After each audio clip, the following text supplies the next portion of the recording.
Hi everyone, I'm Carl Lazouz and this is CNN Student News. Thank you for taking a vacation from your vacation to check out our latest summer webcast.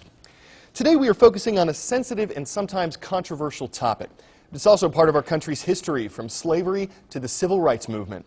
40 years after Dr. Martin Luther King's death, CNN has launched Black in America. This is a huge project that examines stereotypes and statistics and asks what it means to be black in America today. These special reports investigate health issues like the devastating toll of HIV and AIDS on the African American community. They also explore the progress of black men and women in the professional world and the black middle class. One of the biggest topics that Black in America addresses is education and the disparities between black and white students. Soledad O'Brien visited a school in New York that's working to close that gap.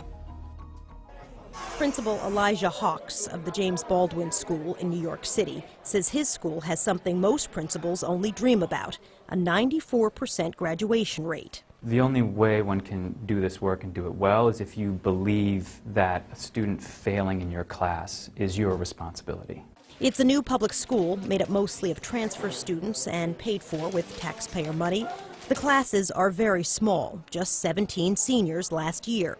But what's most surprising, many of the students were failing out before coming here. How bad were your grades? Failed every class. Really? Yeah. So you came here as a failing student. What are your grades now? It's like B-. Your graduation rate is significantly higher than the average graduation rate in a New York City public school, with far fewer students, I'll give you, but much higher. Having your voice heard can equate to passing a class. Almost half the students are African American. A Harvard University study shows black children start falling behind academically by age 3. A separate Harvard study found in urban areas the average black student performs on a level about 4 years below his peers. Over 1 million students attend New York City public schools. About 3/4 are minorities, 70% are impoverished. For as long as anyone can remember in America, our African American and Latino students are way underperforming white nation students. Schools like Baldwin are fighting to change that. I just thought if I was guided the right way, then I would succeed. The school's success proves size matters.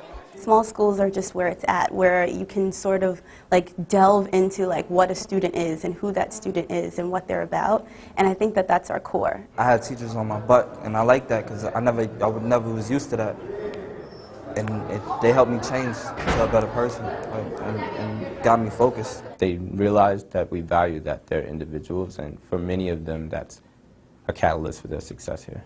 They're also helped by mandatory week-long camping trips, where students work to overcome challenges. There's a lot of pushing and cajoling that leads up to students taking that trip and taking that leap of faith. And it's transformative for so many of them. So transformative that a once failing student is now planning for college. I grew up a screw up, so I'm gonna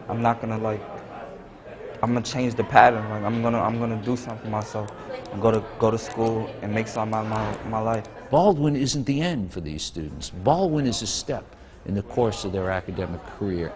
Beating the odds by focusing on individual needs. Soledad O'Brien, CNN, New York. Is this legit? One student drops out of high school every minute.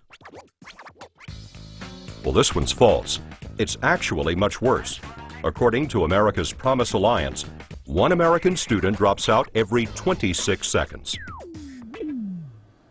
That adds up to more than 1 million dropouts a year. Only 70% of all high school students graduate in 4 years. That number drops to 50% for black students.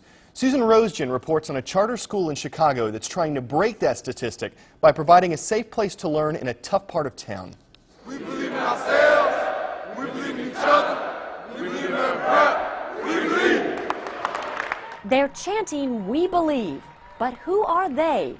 I had a real bad attitude towards everybody. I didn't want to talk. I didn't want to do work. It was just hard, and I didn't want to be here. The odds were never good for 16-year-old D'Angelo Gardner. His father died of a heroin overdose when D'Angelo was 9, and by the 8th grade he was caught up in a gang. D'Angelo was also part of a dire demographic. In Chicago, young black men have the highest school dropout rates. 50%, half of them, will drop out of high school. Only 3% will finish college. And that's not all. So far this year, nearly 30 Chicago public school students have been shot to death. In impoverished neighborhoods like Inglewood, guns and gangs are a part of daily life. But Urban Prep Academy is a safe haven. We understand. This is a school for young black men, a glimmer of hope to get them off the streets and into the classroom. Question mark. D'Angelo's mother did all she could to get him into Urban Prep. It's a charter school. He and his fellow freshmen entered the school with a 6th grade reading level. 2 years later, they've improved dramatically. D'Angelo says he used to be allergic to homework. Not anymore. I still have to get my study habits up, but I touch books now. I touch books now. This is actually another very, very good car. Teacher Trey Childress has been at the school since day one. He says at first, D'Angelo and his classmates did not have the skills to think critically. They kind of just wanted to be, sit there and be spoon-fed. Now they want to actively be engaged in discussions. They want to debate each other, and they're really, like I said, performing at a high level as far as their own cognitive abilities. And it's not just academics the students have embraced. They've also accepted their teachers as role models. Sophomore Marlon Marshall knows he's not alone here. When they see I'm not working to the best of my abilities, they pull me to the side or they give me extra work and say, this is the level you need to be working on because this is where I see your ability at. As in many Chicago public schools, 90% of Urban Prep students come from single-parent, female-headed households. It's always great when they'll say, my young man was doing this and I was, pulling my hair out and now he's helping out around the house, helping out with his little brothers and sisters. He's a little bit, he's more responsible, and that makes you feel really good that now they're living our creed at home and in the community. That definitely makes our chest stick out a little bit more. As D'Angelo has changed, he hopes to inspire some of his old friends. I tell them straight up, like, you have to do something else, not just hang in the neighborhood all the time. There's other things out here.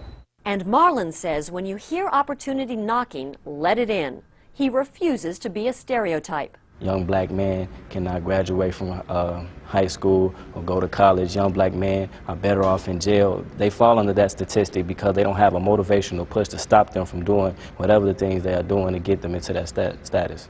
And motivation is just what they get at Urban Prep. We believe in each other. We believe in Urban Prep. We believe. Susan Rosgen, CNN, Chicago. If you missed the most recent Black in America specials, The Black Woman and Family and The Black Man, we will be re-airing those programs. Go to cnn.com/blackinamerica for air dates and times. While you're there, check out our discussion guide. It has questions and activities that parents can use to help young people understand the issues facing Black America. Being Black in America, it just means being beautiful, embracing oneself, loving oneself, and just being true to yourself. It means being able to overcome adversity. Holding yourself at a higher standard. We are a part of a minority group in the United States of America.